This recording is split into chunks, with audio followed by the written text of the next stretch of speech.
Everything started when I was at university. They told us to bolster our CVs with involvement in lots of other different female sports, both coaching and umpiring and officiating qualifications to make you more employable as a male PE teacher.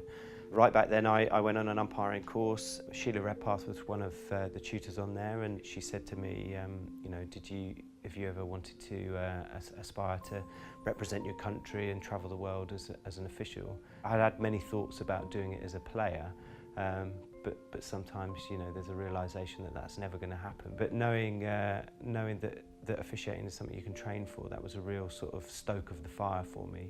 I went from going on that course to umpiring at the World Youth Tournament in the Cook Islands and getting my international award in 9 years. And then the following year I went to the Commonwealth Games in Delhi and I umpired the final. The year after I went to the World Cup in Singapore and umpired the final. And then that was a pattern that continued over the next however many years after that. And peppered in between those, I have umpired the Super League final for the last consecutive 10 years, which it is a mark of consistency over time, which I'm really, really proud of. But also, those international appointments were really very much the luck of the draw and being in the right place at the right time. The best tool that an umpire has in their armoury is understanding of the rules and their application. And it's not necessarily those common or garden things that come up every day. You know, everyone knows what the distance and obstruction is, everyone can understand what a contact looks like.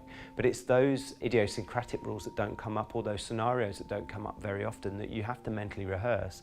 I travel a lot in my car on my own, so if anyone ever travelled with me, they'd know that I mentally rehearse a lot of things that I could deliver. But mentally rehearsing those things that don't happen very often means that when they do happen, that you can go on autopilot and everything's delivered in a calm manner.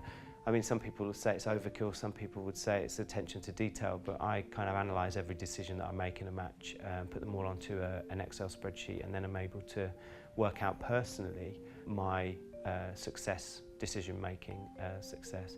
And I'm a strong believer in the 70-20-10 approach to learning, that, you know, you've got to do 70% of the work. There's no point in expecting everybody else to do it. You've really got to commit to that 70%.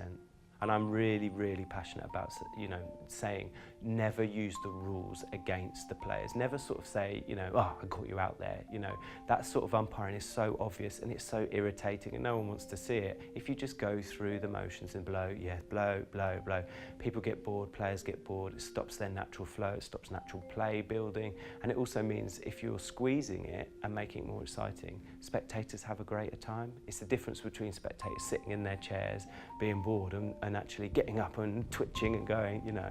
And do you know what? I would get every accolade and every medal and everything else that I have got from netball and put them in a wheelbarrow and take them to the England team and say, here you go, you have all of these and now you make sure you're in finals for the next 10, 20 years. Because, you know, absolutely, the job of an umpire is to be seen and not remembered, I guess. Those people that say, oh, I didn't really notice the umpire today, that's the primary goal. Getting in, getting your job done and getting out and making it as little fuss as possible. It reminds me of something that one of my closest friends in netball, and she's still an active assessor at Super League level, said to me right in the very beginning. She said, to get on in this sport, Gary, you keep your mouth shut and your head down, which is something that I did listen to for a majority of my career.